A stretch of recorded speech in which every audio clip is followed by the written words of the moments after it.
So first article for today, guys, is coming from Redfin. It's early stage home buying demand jumps to its highest level in no, that's not the first one. The first one is home sales surge in October. Sorry. Home sales surged in October just before mortgage rates jumped from CNBC. So this is coming from October. We're like, hey, it's December. What the heck? Yeah. A lot of this is lagging information like we talk about, but now we know. So we see sales of previously owned homes were up 3.4% and sales were 2.9% higher than October of last year. Correct. So where's this whole like freezing economy that people are talking about? Is it fake? Is it real? Is the housing market in trouble? Is the housing market doing good? What do we make? I see all the headlines you guys do. I see all the YouTube thumbnails. Like, what are we making of the housing market right now, guys? Yeah, I mean, it's I've seen it. Obviously, we're gonna fast forward to December. It's like the brakes just pumped, right? What a lot of people don't understand is, it gives you that confidence when the rates are lower. And remember, we're getting that momentum from that August, September. We're gaining momentum. And some of these things, it looks like it really was happening for October, but that's just momentum created. Because in November, mid-November, we started kind of seeing a little bit of the people are kind of, I'm going to be on the fence. Mm-hmm. Even though it was after elections, we still seen more people saying, I'm going to still kind of be on the fence, but a lot of people decided to make that push. Yeah, some of that's behavioral. People are like, I don't want to move during the holidays. Like, I might as well just wait. And that's standard. Yeah, that's very typical. And that's the point I'm bringing up. Okay, so for some people, again, there's like the other part of that where sometimes people are like, no, holidays is a great time to move because it's a transition point. Start the new year in my new place. I get that mentality. Yes. I also get the people who just park their butt and like, you know what, I ain't doing nothing. Yeah. I'll come back in January. Don't hold your breath. Yeah. But I mean, again, but this is good data. We are getting. There's more activity this year. I mean, 2023 was just horrendous. Yeah. It was tough. It was a tough rough year. You know, it was just not a lot of homes were being sold at that point in time. Yeah, and I'm gonna agree with what Lawrence Young said in the article that the worst downturn in home sales could be over with increasing inventory leading to more transactions. And I think, towards the end of the year, a lot of people know that in 2025 rates are going to be descending. So I feel that people are going to be quicker to jump into the market at the beginning of the years because of the pent up competition that is, I think, going to bring a lot more buyers in the early stages of the year. And we see rates touched high close to the 7 range in October, and then November started kind of being flat. And recently going into the new month, I feel that rates have been trickling down slowly, and it was in mirror to last year's data with the rates. Same thing, it happened in November. Towards the end of November, things started coming down, and we've been having a good week so far. Small wins, but it's still coming down slowly, leading into the Fed conversation this month. Of course, I mean, a lot has to do with everything that we see. Our CPI was a lot better than. Here we are. The Fed's going to be meeting in a couple of weeks now. I remember that they were saying that the chances of them cutting rates was like 89%, and that's been reduced to like 60-some%. I mean, I think if that happens, again, if they do something, that's an admission. If they don't, that's an admission too. Yeah. And on both sides of the coin. So can they play it both ways? No, they're going to have to make a decision. Yep. That decision is going to tell us something. To your point, Brian, you talking about kind of like the reflection of 2023. Like, October we saw those highs where we were touching 8, and it was like, oh, that fire's too hot. They pulled their hand back, and now everyone's like, oh, we're touching 7s or 7 1/4. Oh, that's hot. It was like a mini version of it. It's like lower, but it's kind of that same kind of arcing angle. What I'm interested in to see it happens is for people who are still waiting, because we kind of have like this inventory conversation, right? So home sales surge, but they're referencing that there were 1.37 million units for sale at the end of October, which is an increase of 19% from the previous year. So, but in the next sentence, they say tight supply continues to put upward pressure on prices. So on one hand, we have way more inventory than we did last year. Yeah. And literally in the next breath, it's like, oh, it's still tight supply. But I think it goes to what you've been saying before. We're just going back to regular levels of lost inventory where it's like now compared, we're still way below. So my question for you guys, this is the I'm laying out the case for you to stand on and tell me what you think. Okay, so we have inventory that's 19% up October versus October, and they're still saying that we have tight supply and we have decreasing rates. What's going to win out in the end of the year? Is it going to be that people buy because the rate is lower, or they buy because they see prices going up still? I think they're buying because prices of homes are going up. I mean, we already saw people buying with the higher interest rates. It's just an affordability issue. But as we see more supply going on there, it's going to get more people to say this is the time now to start buying. Okay. Even though consumer confidence is, if you're asking right now, is this a good time to buy?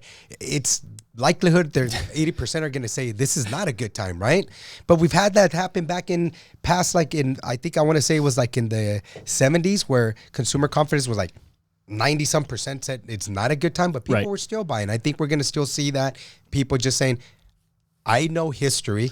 We've seen with the last year, 2 years of all those bidding wars when we had a lack of supply. If we go back to that, well, then it just becomes a seller's market once again, right? Yep. Right now, it's becoming a little more of a buyer's market because we do have the tendency of having a little more supply, which we have like what was it? The last I checked was like 712,000 homes available. Yeah, it's more nationwide. months of supply than it was the previous That's year. And correct. that's what was driving the question for me is because you have all these things moving and they're kind of contrary, right? Or, I mean, they kind of support one another and then also kind of contrary on the other hand. Yeah. So it's like, if you're saying there's a lot more supply, well, shouldn't prices go down? They didn't, right? So we have a lot more supply and prices held in most cases or are still going up in certain areas. Yeah. And then you also have rates that are lower than last year, but they're still not the lows of like 21 and 22 where affordability was, let's say, rampant.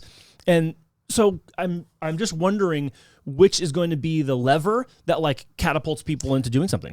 I feel like it's going to be the rates because I feel rates will drop quicker than prices, and that'll alleviate more people to be able to. Well, that'll maybe support prices though. Yeah, exactly. But it still will bring more people to be able to afford more of the prices at a lower interest, and therefore I think more people having being able to afford at lower interest is going to eat up more inventory. Yeah. So one of the things that they said here is that they need, well, Lawrence Young was saying that they still need another 30% in inventory just to get back to pre-COVID conditions. So let's say you take 1.3 million, you add 30% to that. What's that? Another 130, 260, that's 390,000 300,000, yeah. more homes. That's a lot. Ain't going to happen I don't know next that that's going to, I don't know where that's going to come from. And that's what It's never happened like that ever in history. So. That's a lot. Yeah. And if rates continue to drop, that is only going to get the inventory that is currently available. It is only going to go lower and lower and lower. Therefore, the prices are going to go up, or like you said, remain at that same level. Yeah. But I think rates is going to be the thing that psychologically gets people like, okay, we got to go now. And in the fives, when we saw that little small refi boom, everybody started kind of like coming out of the woodwork. Like, okay, this has been the lowest in the last 2 years. We can maybe buy into the fours, but at least we could secure a 5 below 6% range. And I think that's going to be the lever for people to say, well, this is my turn. It's time to go. And if you recall, we did a podcast during that time, and we only saw that it was like only like 2 point some percent of people, home buyers, buying during that time. That's why the rates were lower. That's why I kind of chose the other way. Having more homes is going to just get more people to get in there because they're going to have just more opportunities, more choices. More choices. So I think when people want something, they'll like go to family members like, hey, come on, co-sign with me, or they'll try to figure it out. They'll make it work. Exactly. Where the rates, I didn't think in particular that actually had that type of effect. I think I had a more of an effect for people like, hey, I need to lower my payment is what it was because this is an opportunity for me to do right now. So we saw more of that. I didn't necessarily see a lot more purchases like that, like a flood. 2 point something wasn't a huge difference in comparison to last year, what it was. So one of the things that they're talking about here too, and it's at the very end, but they're talking about how, buyers and sellers maybe jumping into the market could be the result of pent up demand. And one of the things they reference is something we talked about, which is waiting to see what the election results are. Yeah. So do you guys think that when we look back at November and December 2024, so picture you're in Q1 2025, we look back in the rearview mirror, do you think we're going to see a blip on the radar for those people who are waiting for their preferred candidate to win? Do you think we actually will see that or no? No, we haven't seen it. We're already, like you said, almost close to mid-December, and I haven't seen it. Okay, and I'm not asking because I think that's what you're going to say. I'm asking because I'm honestly curious about this, because what were all the surveys saying prior to the election? Everyone's waiting to see what the result's going to be, and then they'll make some decisions. Exactly. So now that we've been several weeks into the decision, I know that that's not even enough time to make the choice, but I wonder how much of that are we just running into that clash of the holidays, waiting to the new year, behavior stuff going on, along with the, my preferred candidate won. Yeah. So I'm just curious what you guys think is going to happen. Well, headlines, right? Well, right. It makes me go, well, how much of that was legit or not? Correct. Because things that make you go, Or was it a big stall? A big swath of people were saying supposedly they're waiting until they knew the answer. So then what I'm expecting then is now you know the answer. Yeah. Those of you who had your candidate win, shouldn't we see them flooding through the front door? I don't see that happening. It's not happening. I think it's also psychological. Like we're towards the end of the year, a lot of people that say, "Hey, next year may be better. I'll just wait it out." Yeah. And like if you're in a situation where you do have to move, then they'll take action. But I think for the most part, everybody that won, I could finally sleep at night.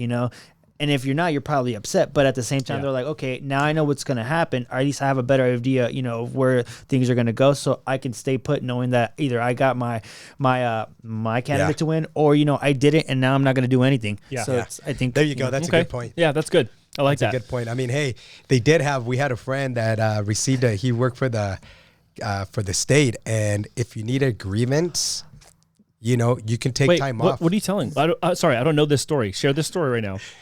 Go ahead. Right, so when we went to our trip, basically, it was right a little bit after the election had passed, and one of the people that was out there works for the LA County or something out there. We don't want to. We're not going to say names. We're not going to say names. Just share the story. Yeah. But they basically, sent out an email saying that, hey, post-election, if you need counseling to deal with, the results, they'll be available. Take a day. Go ahead and, recollect yourself. And then we were all looking at each other like, yo, I got to take a day. Take enough time. Even and find the proper, channels. Basically, like, hold yourself together. If you need counseling, they will be available. Please, suit yourself. Like, basically, like, take your time to mentally just, I guess, and if you need counseling, it's there. Wow. Okay. Like, we were like, can you share that email with us? We'd love to share. That's interesting. Obviously, you can't because that's an internal thing with the, and that was wow. Again, he works for the state. So it's just kind of like, what is going on? What's interesting to me is we've lived on both sides of this now for the last 8 years, right? So correct. Trump won in 2016, Biden wins in 2020, Trump wins again in 2024. It's like, was there bereavement or not bereavement? But was there this? Did they say that in 2016 too? Like, did they say that in 2020? I don't know. Again, like that seems. I'm sorry, that's just weird to me. Oh, yeah. We definitely didn't have that policy. I don't think anyone took a day off the day after the election here. Yeah, hey, you guys. I remember seeing you all here the next morning. So if the audience has that, they could share something like, hey, share that with us. That would be awesome. That's interesting. I'd like to see more of that.